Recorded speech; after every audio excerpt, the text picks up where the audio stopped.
Hello, my name's Graham. I'm the Chief Product Officer at Catapult. Catapult is a platform for people looking for part-time work to connect with employers that are looking for part-time workers.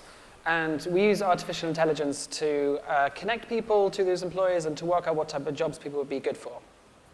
And it's a really big part of what we do. And I firmly believe artificial intelligence should be a really big part of any scaling product, whether it's fraud detection, pricing mechanisms, logistics stuff, recommendations, chatbots, search results, whatever it is. I think it's a big part of it. So I'd like to take a few minutes. If you guys just sit right there, I'll tell you the story of how I learned about the role of product in AI. In 2016, I joined Deliveroo, and I was in heaven. I was working on a user interface product like this one you see on the left.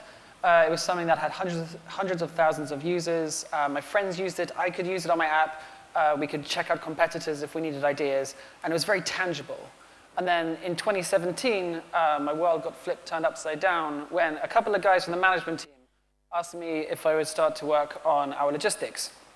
And our logistics at the time was an AI that chose which rider to send for which order and which orders to put together into a single journey. And I really hated it. I was in this really horrible place where I didn't understand the work that I was doing. It was intangible. I couldn't pull out my phone and show people it. I couldn't check out what competitors were doing. It was this hardcore mathematics, which is a lot less nice to work with than this nice UI here. But over the period of a couple of years, myself and my team managed to push through and work out what the role of product was and how we could ship AI products nice and quickly. And we ended up getting about half a dozen out over the course of a couple of years to change how Deliveroo's whole product worked. So I'd like to go through the lessons that I learned, and hopefully they'll be useful to some of you.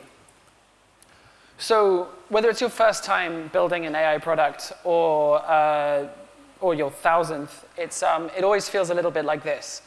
It feels like it's really foggy. You can't tell where you're going. There's a huge amount of uncertainty, so it's really hard to know what you should be doing. And the first and most important role of a product person here is to define what the goal is, to say this is where we're going. Everyone here, I'm sure, is really used to defining problems and getting that clear. But when you're building UI, there's a lot of room for ambiguity. When you're building AI, it can be really, really tough because let's say you said to a senior management team, we want to optimize pricing. No one is going to say no to that. Optimize means make better. It comes from the Latin word to make better. And pricing is just a good thing. But you may get one member of the management team may go, cool, they're going to optimize pricing to make it as low as possible to maximize order volume because that's what investors look for. Another person in the finance team might go, great, they're going to increase LTV per customer because that's what future investors will look for. Another person might go, great, they're going to optimize pricing for overall total revenue. And you can see how very quickly that could get into a messy situation. So the one thing I learned is to get into the room with your business partners, write down with them, using their words, exactly the problem that you're solving, so that from the beginning you have a source of truth and you have them on side. It's really hard to get buy-in to a project once it's on the way, but if you start from that point, then it's really hard to go wrong. The next thing is to map out everywhere that your product might touch the rest of the business. And these are the four main things that we found would come up. And this is, to me, the whole role of product management in building AI. The actual artificial intelligence itself is a small part. The rest of it is making sure the product works as you need it to. So the objective of the AI is solving the problem that you agreed upon before. Guardrails are things that are in place to make sure that it doesn't do anything haywire. If you're making a thing that pays money to people, you want to have a budget. It's a product decision about what that budget is per transaction, per day, per week, per month, whatever. If you've got a thing that you're charging people, you may want to have guardrails to make sure you don't overcharge or undercharge them so that they change how they see your business and your offering. You want to build tooling so you have emergency off switches and then you can change the guardrails and stuff as you go. And you want to have observation because when you're doing something that used to be a job done by people, you realize that people are really good at observing and raising the alarm.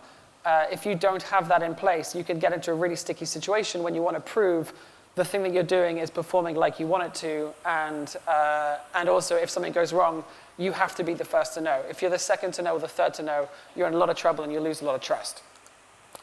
The best way to get through all this is just to dive in. That's really good photoshopping, I think. Thank you. It is. So is just to dive in.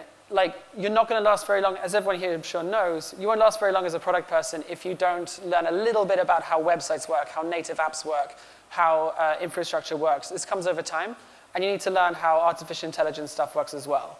But there's loads of resources out there that can really help. There's books, that's a fantastic book.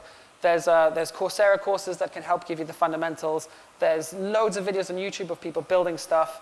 And there's tutorial places that you can go to, like DataCamp, where if you're mildly not scared of Python, you can copy and paste stuff, put it on your own computer, change the data source, and you've got your own AI. It's like a really nice way to get your mind around how the fundamentals work and to be starting to talk the language of the people you're working with. And the benefits of this. So if you can do those things, you can scale cheaper because CPU is a lot cheaper to scale than humans are. You can scale faster because humans also take time. I feel like a robot saying humans, but you know what I mean. You need to interview them, you need to train them, get them up to speed, you need to find office space for them. That all takes time, and you can do it much cheaper, much faster as well with AI. And you can scale better. Typically, the way that I think about most companies is that you try to find a really great offering, you do things that don't scale to make that offering brilliant so people talk about it, you get investment, and then you try to scale it out without fucking up the offering too much. So you broadly try and do that. And if you use AI effectively, you can leverage every data point, every transaction, every customer to create a better offering for your users. You can have better recommendations, better search results, you can understand fraud better, which can make it cheaper for them. So if you can leverage this well, you can actually improve as you grow rather than having it be a slow fail. So that's how we did it, that's what we learned, and those are the benefits that you can get. If you guys don't do it, your competitors definitely will be, and I want you to win. Thanks, everyone.